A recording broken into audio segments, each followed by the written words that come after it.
Nilam,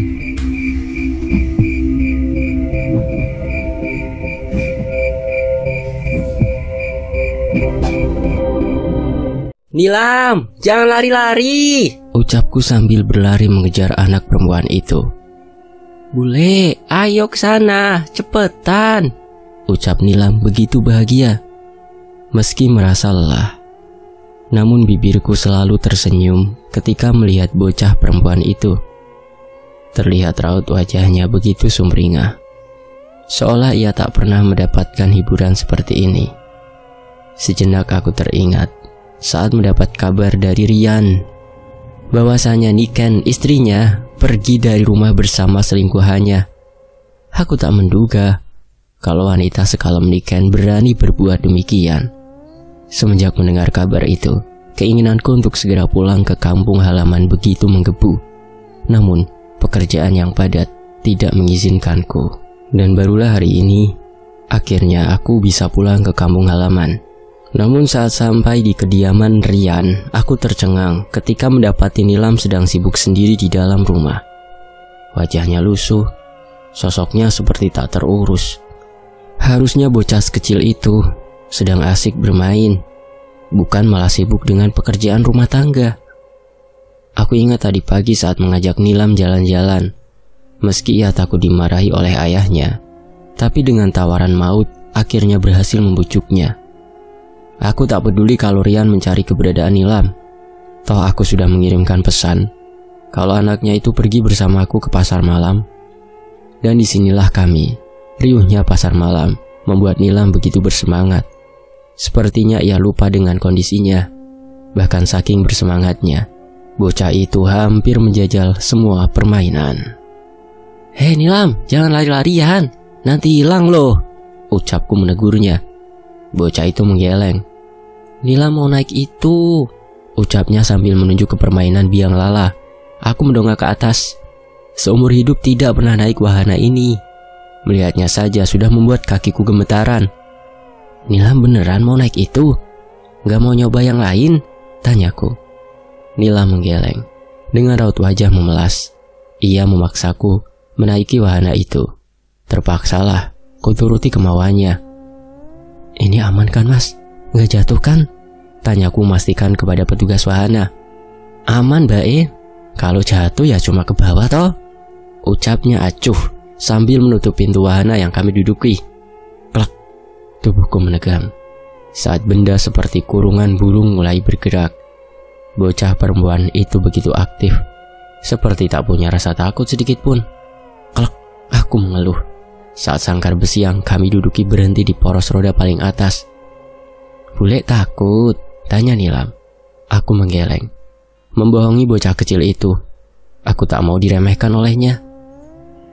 Bagus ya bule, kata Nilam sambil melongokkan kepalanya ke bawah. Iya bagus. Kamu suka? Tanyaku. Kelak, belum sempat Nilam menjawab, benda ini mulai bergerak lagi. Kalau saja bukan karena Nilam, aku tak sudi melakukannya. Bahkan, kurasakan biang lala ini mulai berputar lebih cepat. Gila, aku tak tahan. Perutku sudah begitu mual. Bisa aku pastikan bakal muntah setelah ini. Sedangkan Nilam, bocah kecil itu tertawa lepas, seolah suara tawanya tersimpan begitu dalam. Ibu, dadah ibu. Dek, seolah ada yang terjatuh dari dasar perut. Langsung kubuka mata, melihat ke arah Nilam. Nilam manggil siapa? Tanyaku sedikit lebih keras. Ibu, ucapnya singkat. Lalu kembali menoleh ke jendela dan melambaikan tangannya. Ibu siapa? Tanyaku bingung. Ibu Nilam, ucapnya sambil menuju ke bawah. Segera aku ikuti arah telunjuknya. Meski dari ketinggian, aku masih bisa menangkap sosok Niken yang berdiri di tengah kerumunan. Panik. Aku bergegas meminta petugas untuk segera menghentikan wahana ini. Niken! Teriakku keras mengimbangi suara deru mesin. Aku tak peduli dengan pandangan orang. Saat ini yang terpenting, aku bisa bertemu dengan wanita itu untuk meminta penjelasan. Aku begitu penasaran. Kenapa dia menghilang selama berbulan-bulan tanpa jejak, meninggalkan anak dan suami tanpa kabar yang jelas? Padahal setauku, Niken begitu sayang dengan Nilam. Pak, udah pak, berhenti, "Hei Niken!" teriakku saat benda mirip sangkar ini melewati petugas. Bukannya berhenti, malah benda yang kami tumpangi semakin kencang menuju ke atas. "Pak, wes pak, aku memetu nasu!" Umpatku kencang dari atas wahana. Banyak orang melihatku dengan pandangan mencela. Sebagian terkekeh geli, sebagian kaget dengan lantangnya suaraku.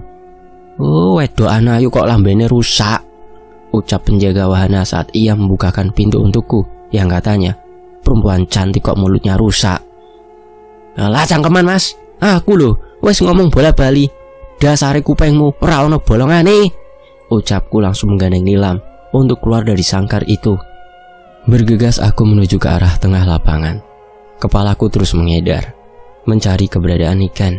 Sial, kenapa banyak sekali orang lalu lalang?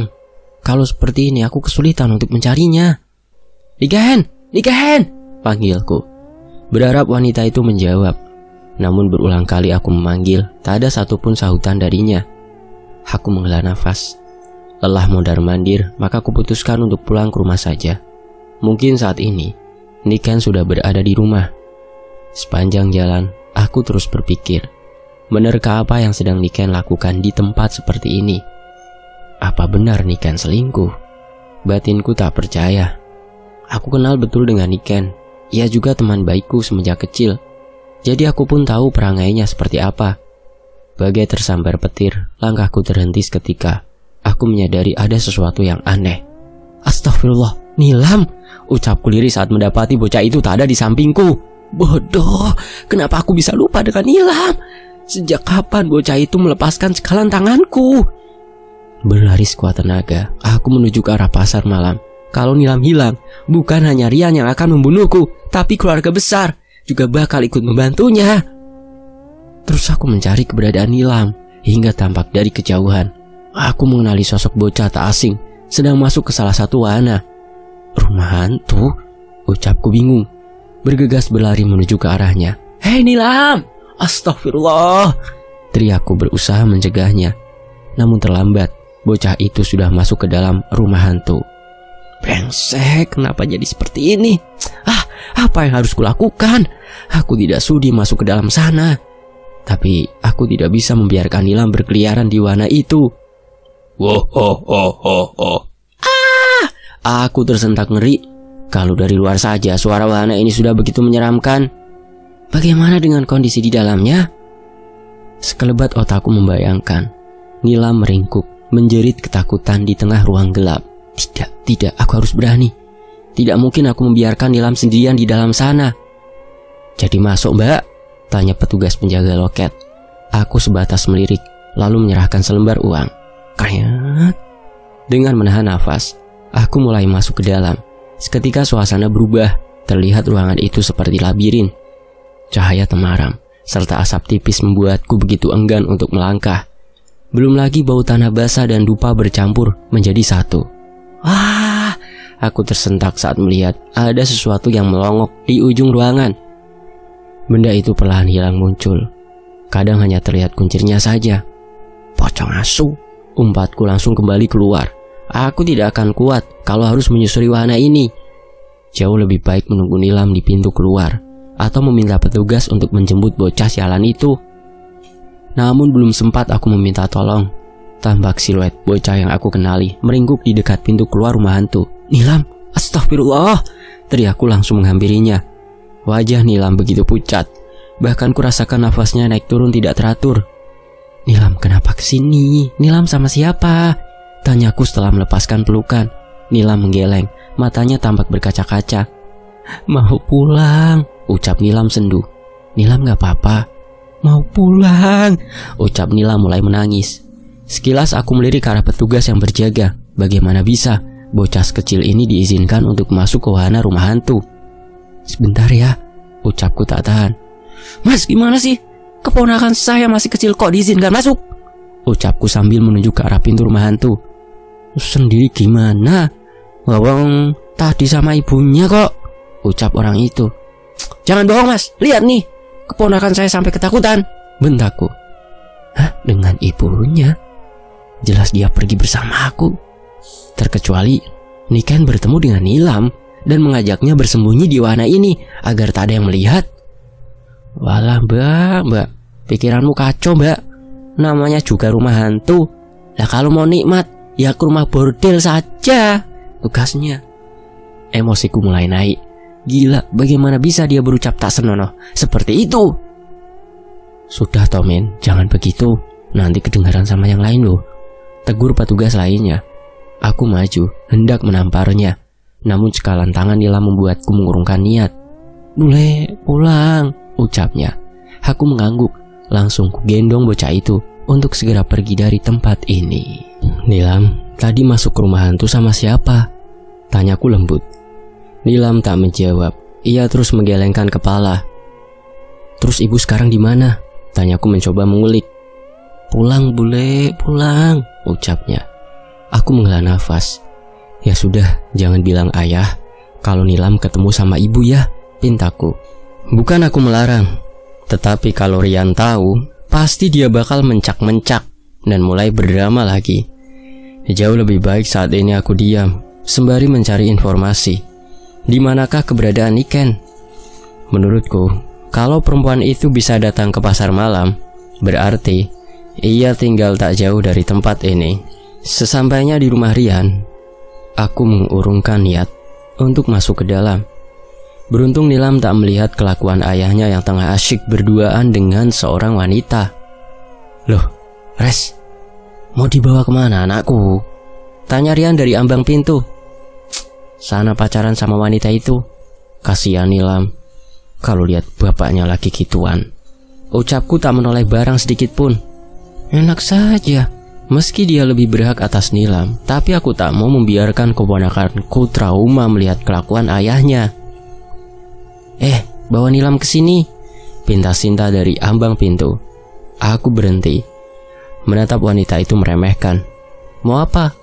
Tanyaku datar sambil mengangkat sebelah alis. Biarkan Nilam tidur di sini. Toh ada aku dan Mas Rian, ucap Sinta. Aku tertawa. Bagaimana mungkin wanita itu berucap demikian? Padahal mereka masih belum sah sebagai suami istri. Aku ingat beberapa hari lalu saat Rian menceritakan bahwa dia akan menikah dengan wanita yang bernama Sinta. Dan setelah aku lihat sosoknya, aku mendengus, mengejek.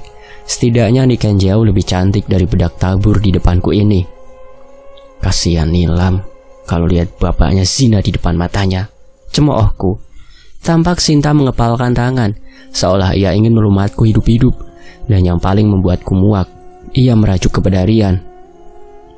Res, biar Nilam tidur di sini, biar dekat sama Sinta, ucap Rian. Berisik banget, kenapa sih? Kalau Nilam sama aku, kan lebih enak daripada ada gangguan, tanyaku. Ya bukan gitu, Res. Aku juga kan sama Nilam. Pulang kerja mau ajak dia main, tapi udah dibawa ke pasar malam sama kamu. Lagi pula Nilam, ucap Rian yang terpotong saat Sinta menyikut lengannya.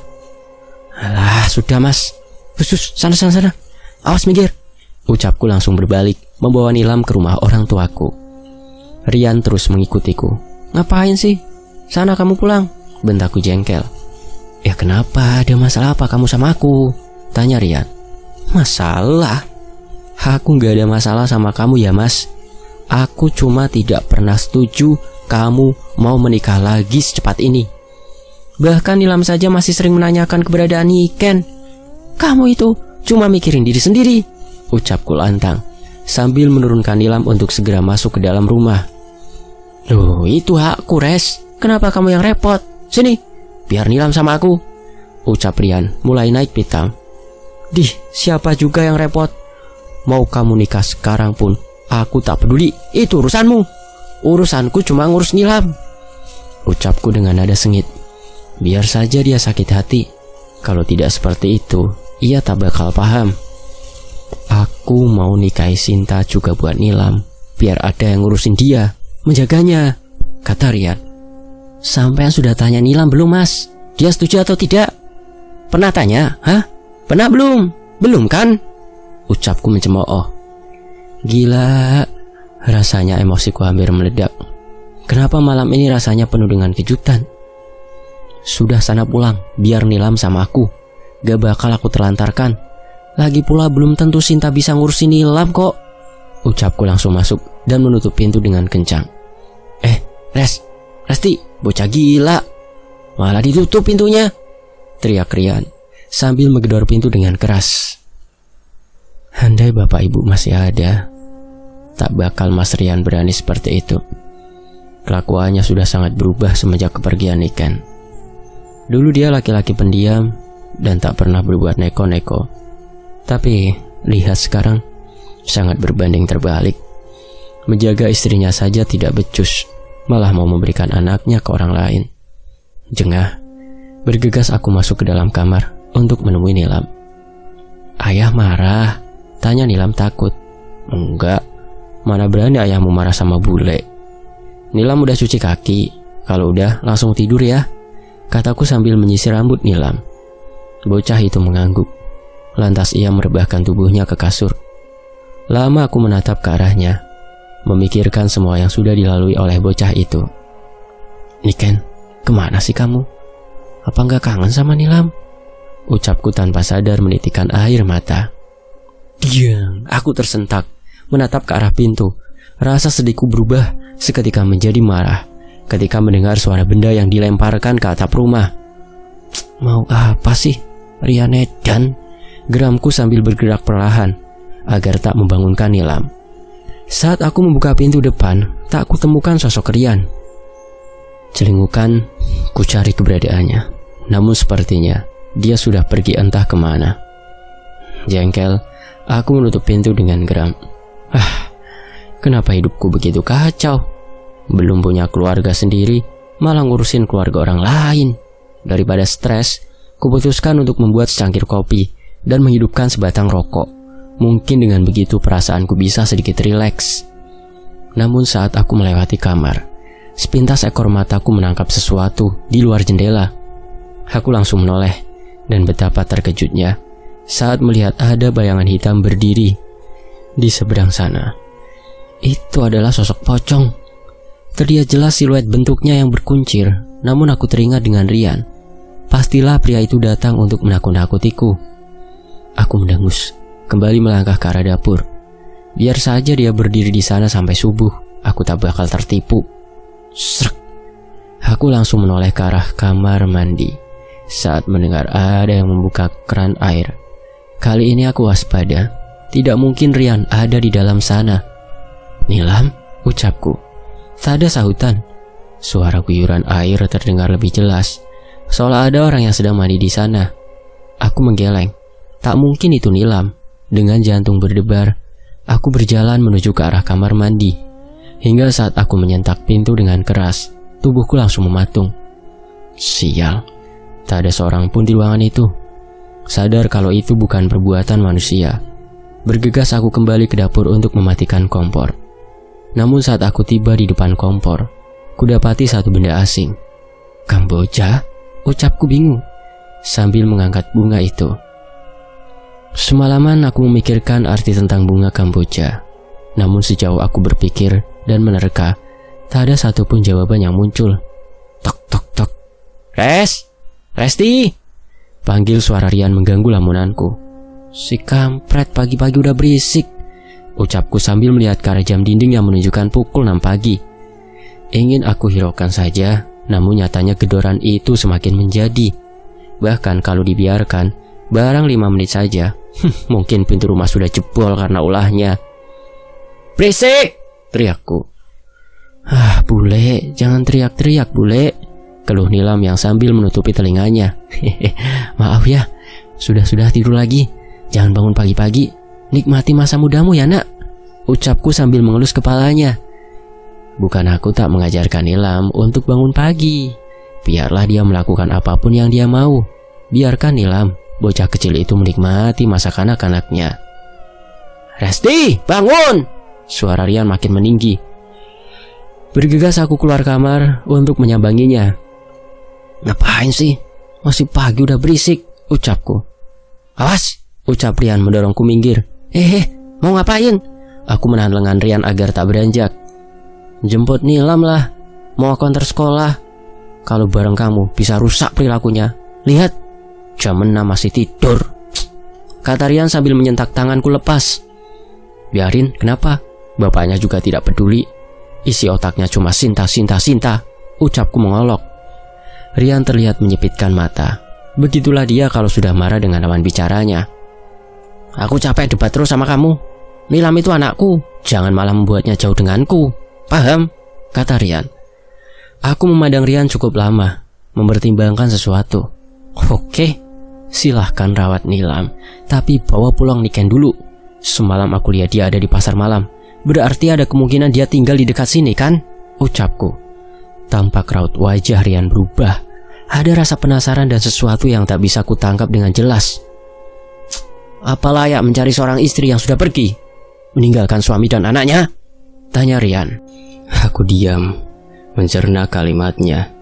Selama ini, Rian selalu mengatakan kalau Niken pergi dengan laki-laki lain. Tapi aku tak percaya. Meski dia sudah memberikan banyak bukti. Bagiku, foto bukan barang bukti yang akurat. Terkecuali dia sedang bertelanjang bersama laki-laki di dalam kamar.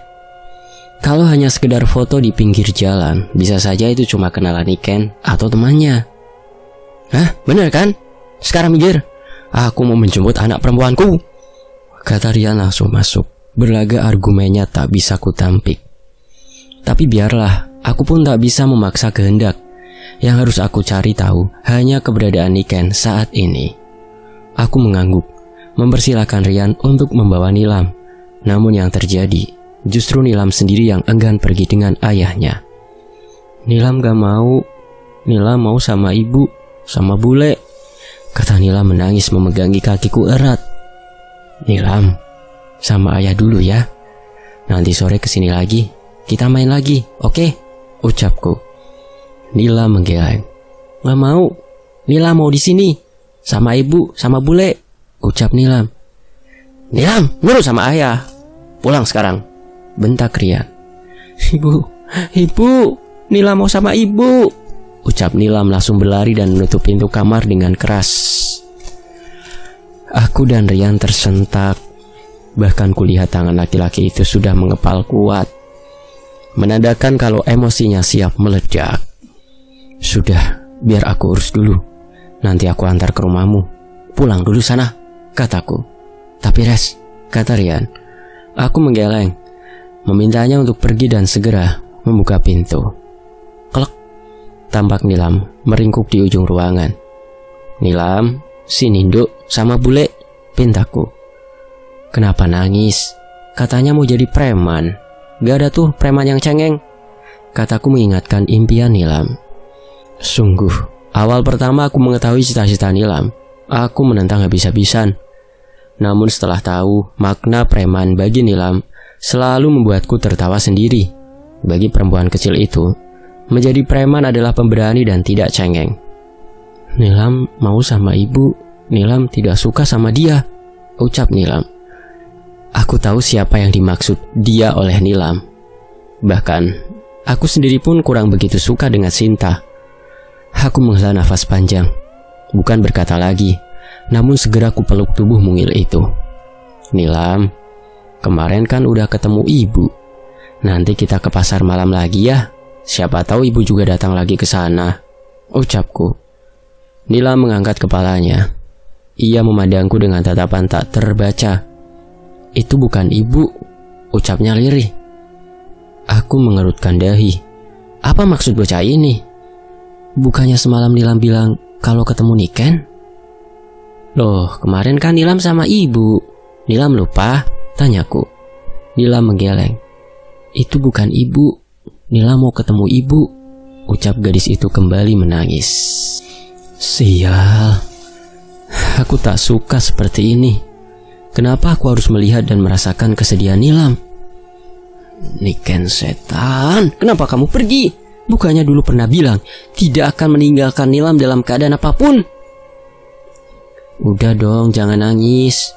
Bule jadi ikut sedih. Bule janji pasti bakal nyariin ibu kamu. Tapi jangan nangis ya, ucapku mengiba.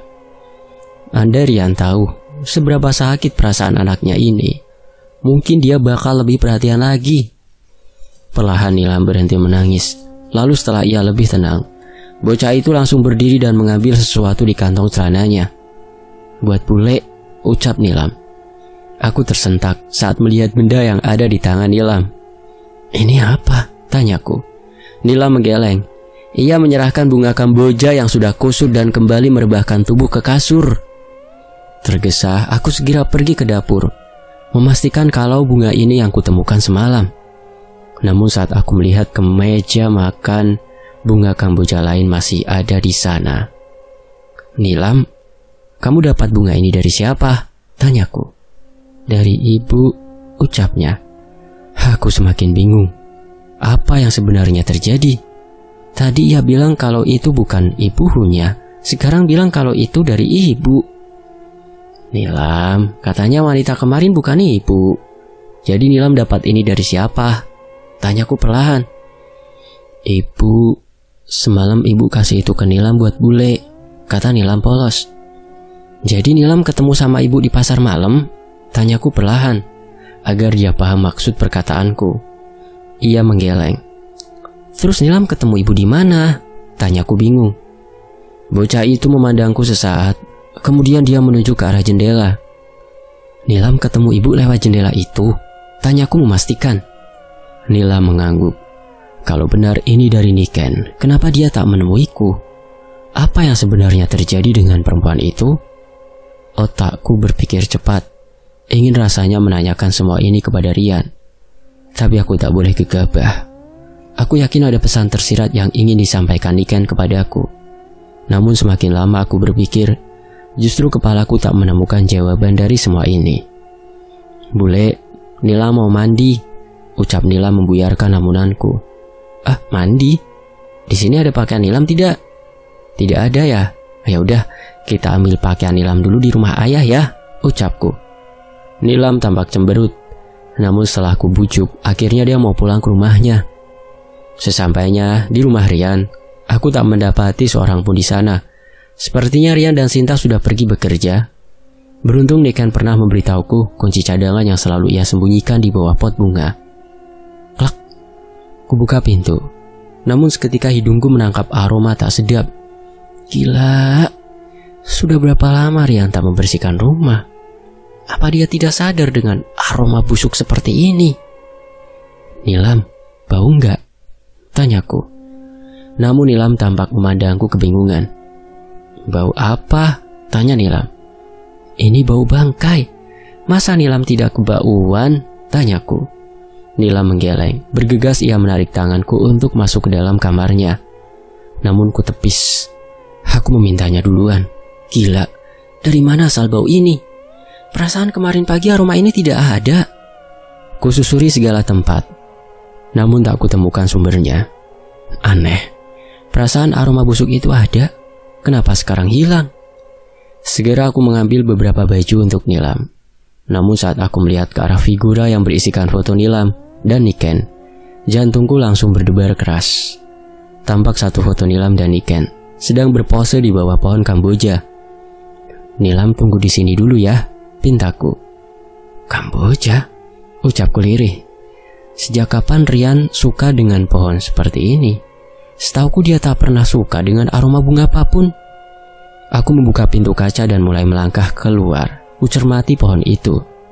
Seketika aroma busuk mulai menguar kembali, namun tercampur dengan wangi bunga ini. Aku lihat sekitaran, mencari bangkai hewan, namun tak kutemukan apapun yang membusuk. "Ibu suka pohon Kamboja," ucap Nilam dari arah pintu. Namun kali ini ada raut wajah yang berbeda darinya. Aku paham sekarang, benar dugaanku. Pasti ada yang ingin disampaikan oleh Niken. Tapi apa? Apa hubungannya dengan bunga Kamboja? Seharian ini aku terus mencari apapun yang bisa menjawab teka-teki ini. Namun tak ada satupun petunjuk yang kuperoleh. Kepalaku begitu pusing memikirkan semuanya. Tanpa sadar aku tertidur di ruang keluarga bersama Nilam. Aku menggeliat melihat sekitar yang ternyata hari sudah gelap. "Nilam," panggilku. Tak ada sahutan. Ku coba untuk masuk ke dalam kamar. Tap. Ku nyalakan satu persatu lampu. Namun bocah kecil itu juga tak tampak batang hidungnya. "Nilam," panggilku. Krak. Aku menoleh ke arah ruang makan saat mendengar suara kursi yang ditarik dengan keras. Bergegas kulangkahkan kaki ke sana. Aku yakin kalau Nilam sedang ada di ruangan itu. Namun saat aku sampai di ambang pintu, justru yang kulihat adalah sosok dewasa yang sedang sibuk di meja makan. Awalnya aku pikir wanita itu adalah Sinta. Namun saat lebih dekat, "Niken?" tanyaku kaget. Wanita itu menolehkan kepala, senyumnya mengembang penuh kebahagiaannya. Aku bergegas maju, mengamati Niken lebih dekat. "Niken, dari mana saja kamu? Kenapa baru pulang?" tanyaku. Niken tak menjawab. Ia hanya menggeleng, lalu kembali menoleh ke depan. Aku heran. Tak biasanya Niken bersikap seperti ini kepadaku. Apa dia sedang tidak enak hati? "Niken?" tanyaku tak beranjak. "Iya, kamu sudah makan, Res?" tanya Niken datar. "Belum," ucapku singkat.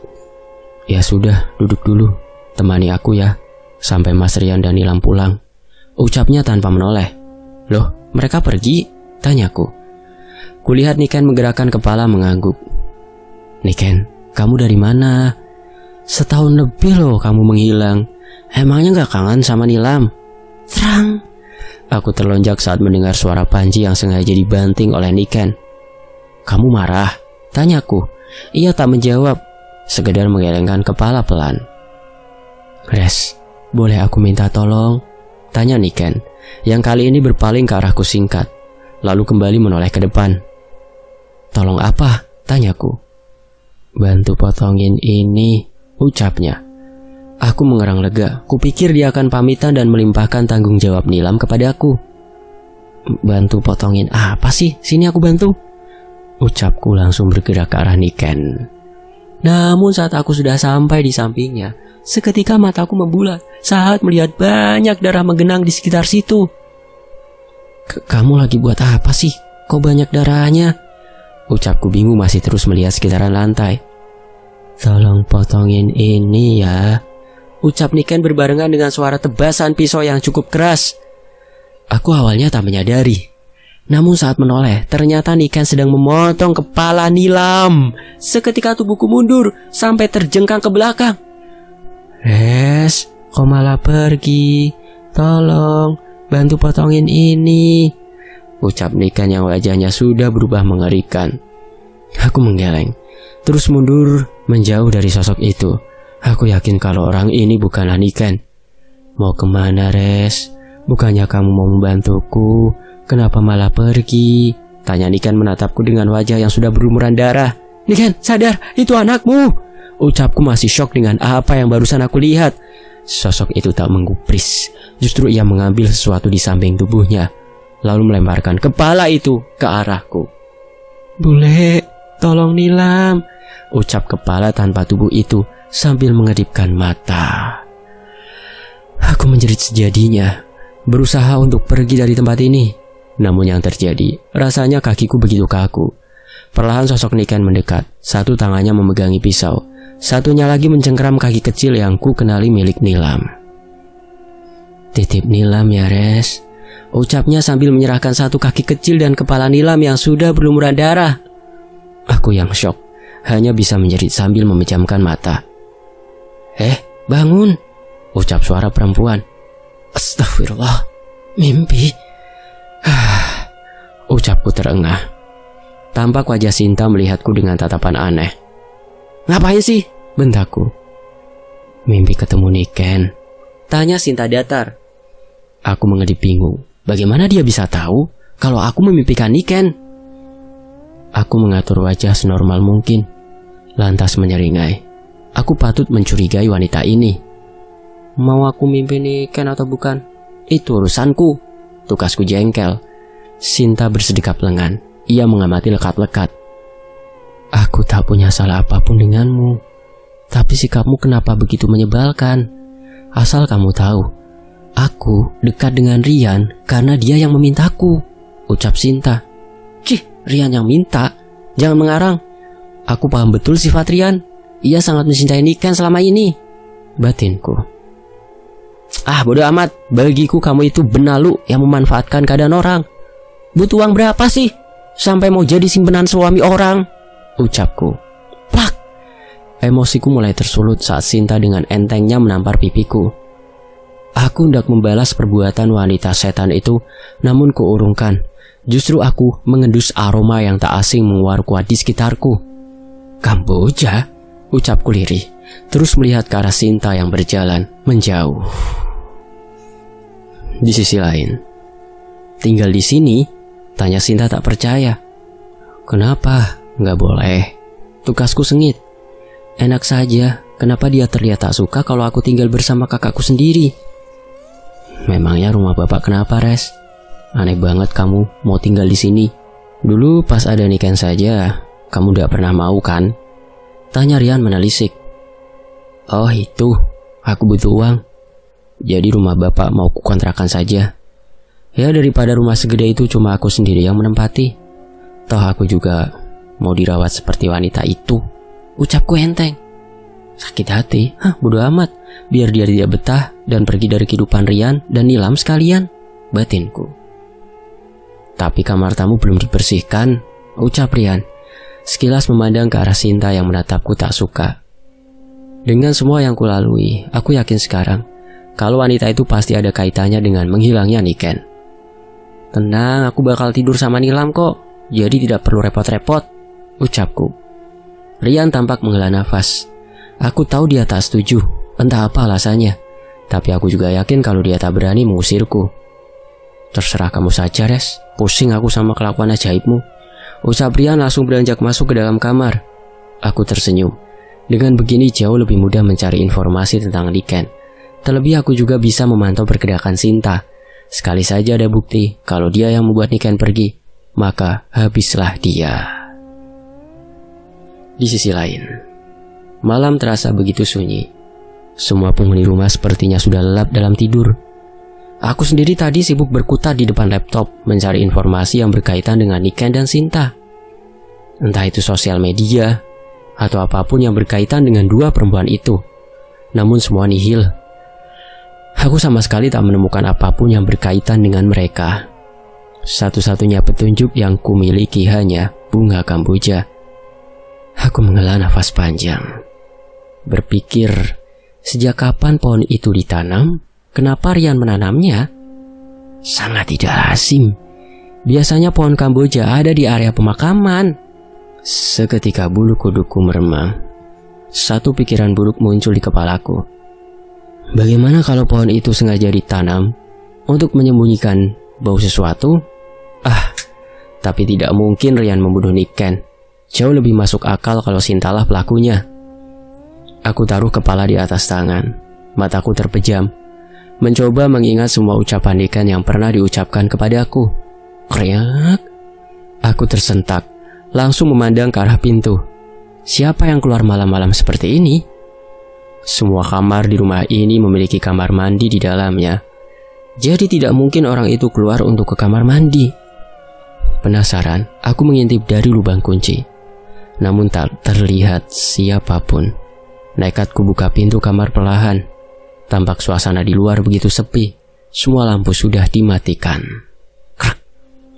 Aku langsung menoleh. Ada seseorang yang membuka pintu kaca yang menuju ke taman samping. Perlahan kulangkahkan kaki, mencoba mencari tahu. Dan saat aku longokkan kepala, benar saja tampak siluet seorang sedang berdiri di bawah pohon Kamboja. Sinta, ucapku lirih. Apa yang sedang dilakukan oleh wanita itu? Bahkan yang lebih mencengangkan, ia sedang membakar sesuatu mirip dengan dupa. Brengsek, ucapku. Aku yakin wanita itu sedang melakukan sesuatu yang buruk. Pantas saja, selama ini Rian selalu tunduk dengan wanita itu. Ingin sekali kuhampiri, namun rasanya ada sesuatu yang menahan. Aku juga tidak mau gegabah. Jauh lebih baik memantaunya terlebih dahulu. Kini kulihat Sinta sedang duduk bersimpuh. Aku tak tahu persis apa yang sedang ia lakukan. Krak. Aku menoleh ke samping. Terdengar suara pintu kamar Nilam terbuka. Nilam. Batinku saat melihat bocah itu keluar kamar dengan mata tertutup. Nilam masih ngantuk, Bu, ucap Nilam entah kepada siapa. Aku memicingkan mata mengamati kalau ada orang di sekitar bocah itu. Namun tak kudapati siapapun. Kita mainnya besok aja ya Bu, Nilam ngantuk, ucap Nilam sekali lagi. Aku hendak mengikuti langkah kaki Nilam, namun saat aku melihat ke arah luar, sosok Sinta juga bergerak. Aku mengurungkan niat, malah menunduk agar dia tak bisa melihat keberadaanku. Kini Sinta sudah masuk ke dalam rumah. Bukannya masuk ke kamar tamu, ia justru mengikuti Nilam yang berjalan ke arah ruang makan. Aku menggeleng, pasti ada yang tidak beres dengan semua ini. Aku yakin wanita itu sudah melakukan sesuatu yang buruk terhadap keluarga ini. Tak berpikir panjang, aku langsung melangkah mengikuti mereka. Di ambang pintu, aku mengintip. Sinta berdiri tak jauh dari Nilam. Tangannya memegangi sesuatu yang mirip dengan kain. Nilam, sini sama tante. Kamu kangen kan sama ibu?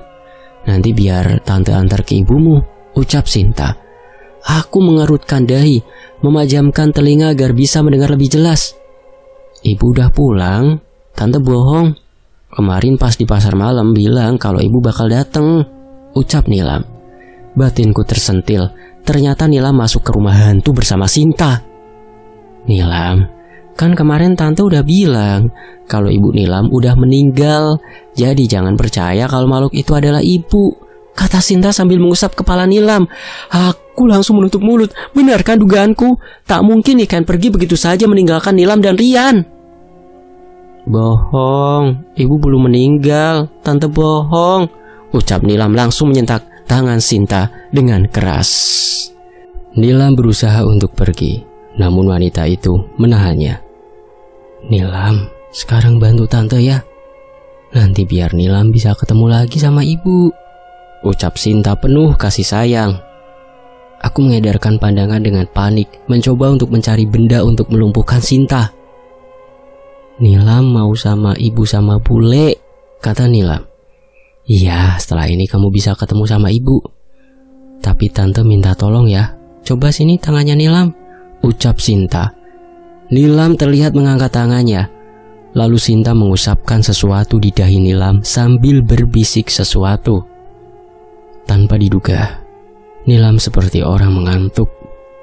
Lalu Sinta merebahkan tubuh kecil itu ke lantai. Yang paling membuatku panik, Sinta duduk di sebelah Nilam. Entah apa yang ia lakukan, bocah itu tiba-tiba saja menggelepar seperti kesetanan. Ibu, ibu, teriak Nilam. Keluar, geram Sinta sambil membekap mulut Nilam. Aku tak punya waktu lagi. Pasti wanita itu bakal melakukan hal buruk. Nilam, teriakku. Sontak, Sinta menoleh ke arahku dengan pandangan panik. Mundur, mundur, teriak Sinta. Aku hendak menolong Nilam, namun ada sesuatu yang mencegahku bergerak. Brengsek, ucapku saat melihat Rian memegangi tanganku. Tenang Res, biarkan Nilam sembuh, ucap Rian. Sembuh? Kalian yang gila. Dia seperti itu karena depresi. Lepas, teriakku. Res, tolong, biarkan Sinta menyelesaikan ritualnya. Tolong sekali ini saja, kata Rian mengibah. Astagfirullah, sadar, lihat itu anakmu. Pantas saja selama ini kamu melarangku untuk pulang. Ternyata ini yang sedang kalian lakukan. Jeritku tak tahan. Bagaimana mungkin Rian membiarkan anak perempuannya menggelepar seperti itu? Bahkan sekarang, tampak bola mata Nilam memutih seluruhnya. Tenang Res, dengarkan dulu, ucap Rian. Dengarkan apa? Dengarkan suara kematian Nilam. Jeritku memukul dada bidang Rian. Nilam, ucap Rian namun suaranya tenggelam dengan teriakan Sinta. Rian, cepat ambil kendi itu, kata Sinta. Tanpa diduga, Rian langsung berlari ke arah luar. Tampak ia mengambil sesuatu dari bawah pohon Kamboja. Res, jangan dekat-dekat.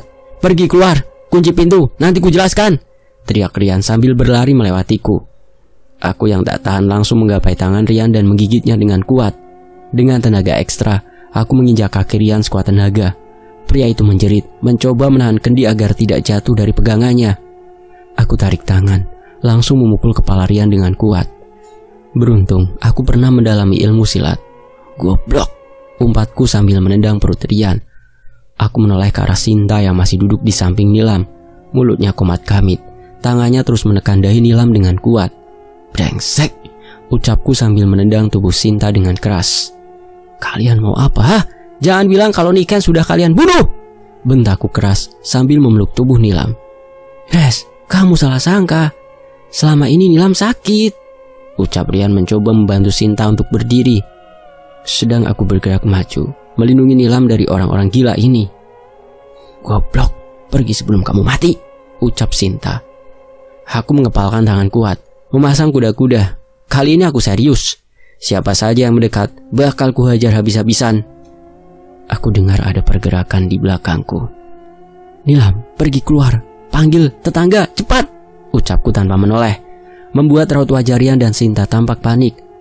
Aku mendengar suara langkah kaki menjauh. Lalu aku merasakan ada yang bergerak cepat. Dan suara teriakan Rian, suara Sinta yang memanggil namaku. Bagai roll film yang diputar begitu lambat, aku menoleh dan melihat kilatan pisau. Beruntung aku memiliki refleks yang bagus. Segera aku bergerak mundur meski harus terjengkang ke belakang, dengan luka sobek di lengan kananku. Nilam, ucapku syok saat melihat bocah itu berdiri dengan pisau dapur tergenggam erat di tangannya. Patimu, ucapnya menggeram yang katanya kematianmu. Aku rasakan ada yang menarik tubuhku menjauh. Tak paham apa yang sebenarnya terjadi. Sinta, bantu Resti, ucap Rian, berusaha mendekati Nilam. Namun yang terjadi justru gadis kecil itu menyabetkan tangannya secara brutal. Nilam anak ayah, jangan nakal ya. Kamu kuat, Nduk, ucap Rian lembut. Ora usah gawe perkara karo aku, geram Nilam dengan suara yang benar-benar berbeda, yang katanya tidak usah membuat perkara denganku. Aku benar-benar tak mengerti apa yang sebenarnya terjadi di tempat ini. Apa yang terjadi? Kenapa Nilam seperti itu? Tanyaku tersengal. Dia dirasuki sosok gaib. Aku sudah mencoba menahan agar sosok itu tak bisa dekat dengan Nilam, dengan membuat raja di tubuh Nilam, kata Sinta. Raja? Apa ini? Tanyaku bingung. Raja di punggungnya. Itu kubuat agar sosok iblis yang mengincar keluarga kalian tidak bisa merasuki Nilam. Tapi entah bagaimana sosok itu kembali muncul. Seharusnya dia tak bisa mendekati Nilam, ucap Sinta. Aku termenung, ingat dengan bentuk aneh yang ada di punggung Nilam. Baru siang tadi aku membilasnya. Kenapa? Tanya Sinta curiga. Aku yang menghapusnya tadi, ucapku. Aku bilang kamu memang goblok, sok tahu dan suka ikut campur, ucap Sinta hendak berdiri. Aku mencekal tangannya. Jelaskan apa yang terjadi, kataku terus menatap waspada ke arah Rian dan Nilam yang masih berbincang. Tidak ada waktu. Kalau dibiarkan, Nilam bisa semakin brutal, ucap Sinta. Pekik Rian saat tangannya tersayat pisau yang sengaja disabetkan oleh Nilam. Bocah itu memandang kami dengan senyum menyeringai. Lalu dia langsung berlari ke arah luar. Aku begitu syok saat melihat sosok Nilam dengan lihainya memanjat pohon Kamboja dan melompat ke arah dinding. Sinta, kejar Nilam, kejar! Teriak Rian. Sigap Sinta langsung berlari menyusul Nilam. Aku yang tersadar langsung menghampiri Rian. Kenapa? Apa yang terjadi? Kenapa Nilam bisa seperti itu? Tanyaku. Tidak ada waktu lagi. Kalau malam ini Nilam tidak diselamatkan, iblis itu akan merasuki tubuh Nilam selamanya, kata Rian mencoba berdiri. Biar aku tunggu di sini, ucapku langsung menyusul Nilam dan Sinta. Jalanan begitu sepi, meski berada di pinggiran kota. Letak desaku ini berada di paling ujung dekat dengan perkebunan tebu. Sial, kemana mereka? Ucapku terus menyisir sekitaran. Terus saja aku berlari tak tentu arah. Hingga saat aku sampai di ujung desa, aku lihat siluet orang sedang berdiri memandang ke arahku. Nilam, panggilku. Namun bocah itu tak menggubris, justru berlari menuju ke arah kebun tebu. Aku panik sekarang. Tak mungkin aku masuk ke sana. Bagaimana kalau ada hewan buas atau orang jahat? Namun belum sempat aku memutuskan, tampak satu lagi seseorang yang jauh lebih tinggi mengikuti kemana Nilam menghilang. Sinta, panggilku. Namun terlambat. Sosok itu sudah menghilang di tengah kegelapan. Aku tak punya pilihan. Kalau kembali ke desa memakan waktu, bisa-bisa terjadi sesuatu dengan mereka. Bermodal kenekatan, aku menyusul mereka berdua. Perlahan aku sibak satu persatu tanaman yang menghalangi. Gila, Rasanya jantungku berdebar dengan kuat. Tak menyangka kalau harus menemui situasi seperti ini. Srek. Aku menoleh ke belakang, memastikan kalau tidak ada orang di sana. Srek. Aku kembali menoleh ke depan. "Nilam," panggilku singkat. Tak terdengar sahutan. Namun aku masih bisa mendengar sesuatu bergerak di depan sana. Perlahan kulangkahkan kaki hingga saat aku menyibak dedaunan, tampak bocah kecil itu sedang berjongkok memunggungiku. "Nilam," panggilku. Ia tak menyahut. Hingga saat aku hanya tinggal beberapa meter di belakangnya, sosok itu berhenti beraktivitas. Perlahan dia menolehkan kepalanya ke belakang. Aku mundur, takut dengan sosok di depanku ini. "Bule," panggil Nilam. Rupa Nilam begitu menakutkan. Di sekitar bibirnya penuh dengan cairan mirip sekali dengan darah. "Bule mau," ucap Nilam sambil menyerahkan benda yang mirip sekali dengan tangan anak kecil. Aku terlonjak, langsung berlari menjauh dari makhluk mengerikan itu. "Bule mau kemana?" Terdengar suara Nilam terus mengejarku sambil menenteng sepotong tangan. Sial, dari mana dia mendapatkan tangan itu? Ya Allah Gusti, apa ini? Batinku ketakutan. Aku menyesal, kenapa aku tak kembali ke desa dan meminta bantuan keluarga sekitar dulu. Terus saja aku berlari. Namun, sejauh aku melangkah, aku tak menemukan jalan keluar. Seolah aku hanya berputar-putar di tempat ini. Kurasakan Nilam semakin mendekat. Aku tidak kuat lagi. Nafasku sudah di ujung tanduk. Sigap saat melihat semak belukar, aku langsung menghambur ke dalam sana. Dengan nafas terengah, aku duduk di antara semak. Terlihat Nilam bolak-balik di depanku. Sungguh pemandangan ini terasa begitu mengerikan. Belum lagi saat aku melihat bocah itu dengan santainya menggigit sepotong tangan yang ia bawa. "Bule, ayo main sama Nilam," kata Nilam parau. Aku menutup mulut dengan tangan sekuat mungkin, berusaha untuk tidak bersuara sama sekali. "Bule," kata Nilam. Srek. Kami berdua langsung mengikuti arah suara itu. Bahkan Nilam tanpa kata langsung berlari ke sana. Dengan jantung berdebar, aku menunggu sampai Nilam tak terlihat sama sekali. Namun baru saja aku hendak berdiri, "Bule!" Cat! Aku menjerit kesakitan saat Nilam hujamkan pisau tepat di atas paha kaki kananku. Aduh! Jeritku menahan rasa sakit saat Nilam mencabut pisau itu dengan keras. Bocah kecil itu tampak tak manusiawi. Sorot matanya tajam. Bahkan yang paling memualkan, ia menjilat darahku di sepanjang mata pisau itu. "Ketewangi, Surojo," geramnya dengan suara berat. Aku menggeleng. Bocah ini bukan lagi manusia. Apapun yang terjadi dengannya sudah tidak bisa diterima akal manusia lagi. "Tolong!" teriakku keras. Nilam seperti tak terganggu. Ia terus menjilat mata pisau itu dengan nikmatnya. Bahkan saat ujung runcing itu menyayat lidahnya, ia terus melumat benda itu. Aku berusaha untuk berdiri, namun sepertinya Nilam mengetahui pergerakanku. Dengan perlahan, ia bergerak ke arahku. Aku tahu apa yang bakal dilakukannya. Sigap saat Nilam menerjang, aku bergerak ke samping. Namun sialnya, aku terlambat. Bocah kecil itu berhasil menindihku dengan kuat. Aku berusaha untuk menyingkirkannya, tetapi kenapa tenaga Nilam begitu besar? "Manungsa ora duwe adab, wes janjeni malah mblenjani. Bondo dibales karo nyawa." Yang katanya, manusia tidak punya adab, sudah berjanji tetapi mengingkari. Harta dibalas dengan nyawa, ucap Nilam dengan air liur yang terus menetes. "Nilam, sadar, sadar." Ucapku terus menahan tangan Nilam agar tak menghujamkan mata pisau itu tepat ke arah kepalaku. "Bocah iki wes mati, sukmone wes tak untal. Saiki gari awakmu cah ayu." Aku menggeleng. Kalau benar Nilam sudah dirasuki iblis, kenapa harus aku yang dia incar? Kenapa bukan Sinta atau yang lainnya? Bahkan aku sama sekali tak mengerti apa yang sebenarnya terjadi.